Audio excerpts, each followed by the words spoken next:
Cigarettes électroniques, les buralistes à la ramasse, mardi 21 mars. Salut, c'est Laurent. J'espère que vous allez bien, parce que moi, j'ai pas le moral. Quand je vois le résultat des ventes des buralistes sur la vape, je suis déprimé. Alors attention, je fais une annonce. Demain, on fait une spéciale vente à la sauvette. Très important, ne la ratez pas surtout. Allez, on commence.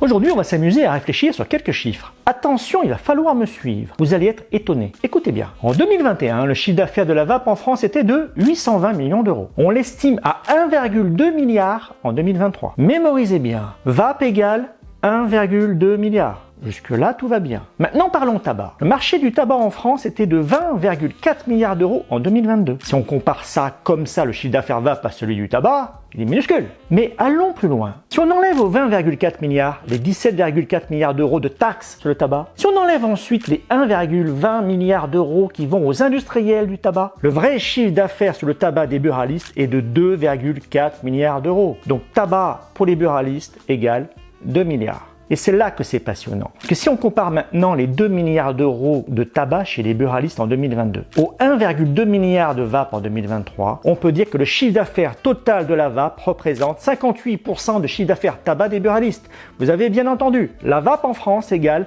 58% du tabac chez les buralistes. C'est absolument énorme, colossal. Et je suis convaincu que la majeure partie des buralistes ne s'en rendent pas compte. Parce que d'année en année, d'étude en étude, la part de marché des buralistes semble à peu près la même, c'est-à-dire minable. On n'a pas les mêmes exactitudes de chiffres sur les parts de marché de la vape comme on en a sur le tabac. Mais les ordres de grandeur des différentes estimations disent à peu près la même chose. Les buralistes font entre 15 et 25% seulement de parts de marché vape en France. Les shops spécialisés font entre 55 et 60% et le reste va à Internet. Autrement dit, les 3000 boutiques spécialisées vendent 3 fois plus de vape que les 23 500 buralistes. Autrement dit, en 2023, les buralistes vont laisser 900 milliards d'euros de vape aux autres acteurs du marché. Au doigt mouillé, cela veut dire qu'ils vont perdre l'équivalent de 44% de leur chiffre d'affaires tabac réel. 44%, c'est énorme. Les buralistes perdent une fortune. Et le plus consternant dans tout ça, c'est que les 3 millions de vapoteurs en France sont tous d'anciens fumeurs qui autrefois consommaient exclusivement chez les buralistes. Ces clients-là, c'était les leurs. Et encore plus bête, la moitié des vapoteurs sont des vapofumeurs. Ce sont des fumeurs qui diminuent leur consommation grâce à la vape. Donc, ils vont toujours chez les buralistes. Mais la plupart achètent leur liquide ailleurs parce que leur buraliste n'a pas l'offre. C'est ballot. Et là, je sais ce que vous allez me dire. Moi, j'ai pas le temps. Ou bien, il y a déjà une boutique spécialisée à côté, là. Ou bien, moi, j'en fais de la vape. Eh bien non, tu n'en fais pas. Faire des potes fermés fournis par des cigarettiers et quelques liquides fournis par des pépiers, c'est pas ça la vape. Allez visiter 3 boutiques spécialisées, vous verrez ce que c'est. Et dites-vous que si vous avez une boutique spécialisée près de chez vous, ce sont vos propres clients qu'elle récupère. Trop contente la boutique. Alors, est-ce que tous les buralistes peuvent être aussi spécialisés que les boutiques, avec un choix très important en liquide et en matériel, un conseil de haut niveau, la capacité de faire tester, etc. Oui et non, ça dépend de vos établissements. Pas tous. Si vous avez un bar et un restaurant, c'est difficile de vous spécialiser, vous avez autre chose à faire.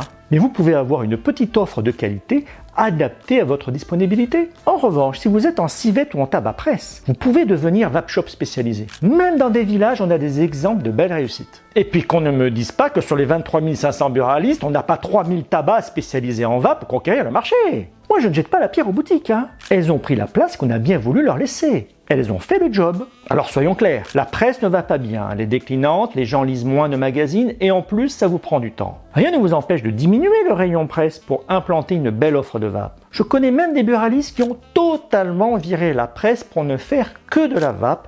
Ils ont tout explosé en termes de bénéfices. Il arrive un moment, il faut regarder les secteurs qui baissent et ceux qui montent. Les secteurs qui rémunèrent un peu et ceux qui marchent beaucoup. Il faut faire des choix. Le tabac et la presse, ça ne va pas croître, c'est fini. La vape est en progression et c'est de la marge. Comme le CBD. Vous avez le chiffre d'affaires à conquérir sur la vape et le CBD. Mais attention, si on fait la même chose avec le CBD que ce qui a été fait avec la vape pendant 10 ans, on va pleurer. Faire du CBD, ce n'est pas mettre une petite vitrine et laisser courir. C'est se former, se spécialiser, avoir une offre variée, avoir le bon prix. Sinon, on va avoir 3000 boutiques de CBD qui vont tout prendre. Allez, on va y revenir très souvent et plus en détail. Attention, je renouvelle l'annonce pour demain, mercredi 22 mars, spécial trafic de tabac dans la rue. Demain, vous saurez tout sur les réseaux mafieux qui s'abattent sur vos villes. L'État remplace les buralistes par des dealers, il faut le dire, il faut le hurler. À demain pour les nouvelles aventures du monde plus que jamais impitoyable des buralistes. Belle vente, je vous embrasse.